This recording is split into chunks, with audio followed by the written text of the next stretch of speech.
Okay guys, I made a video just so I wouldn't have to worry about the fact that sometimes LibreOffice doesn't like Microsoft and Microsoft doesn't like LibreOffice and so forth and so on, and plus emails being stupid. For some reason I can't email files to myself.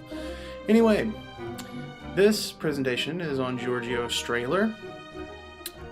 He lived from 1921 to 1997, pretty recent. You're going to hear pages turning as I go along with this.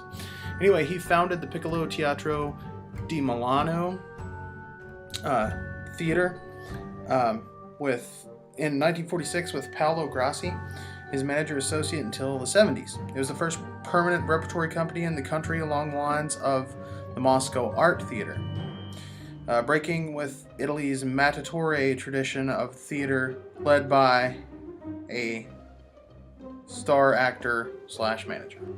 He had a supernatural vision for European theater, meaning that he thought European theater European everywhere. In 1990, he became the first president of the Union des Théâtres d'Europe.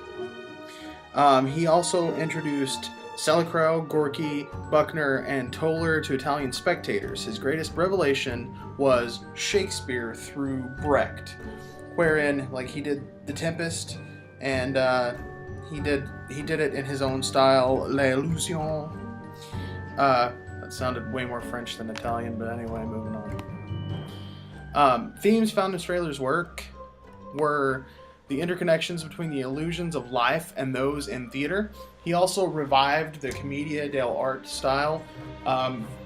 While he was reviving it, he was trying to help it start to make political statements.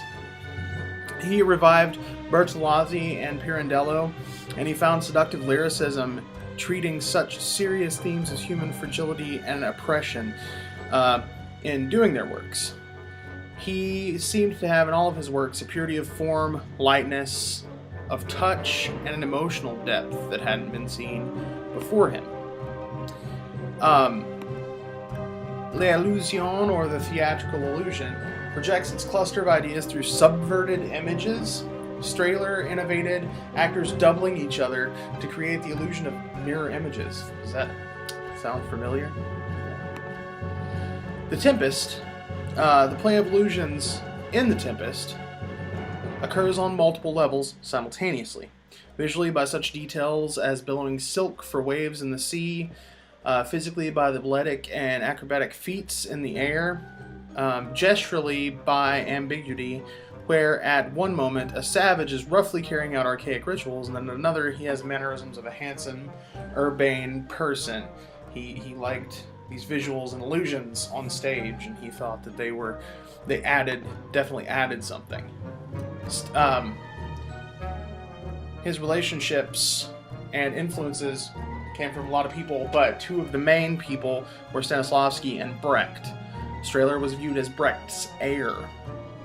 The Tempest was always said to be very Brechtian in the way it was done.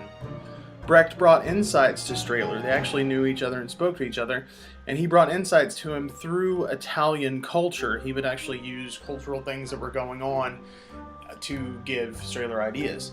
Stanislavsky was important to Strehler for his methods concerning ensemble acting, close textual and subtextual reading, and the idea of creating characters with biographies and psycho-emotional motivations. Business that happens basically before you go on stage. We all know about that.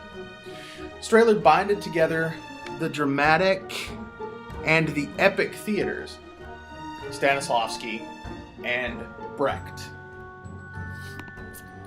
This is just a picture of the Piccolo.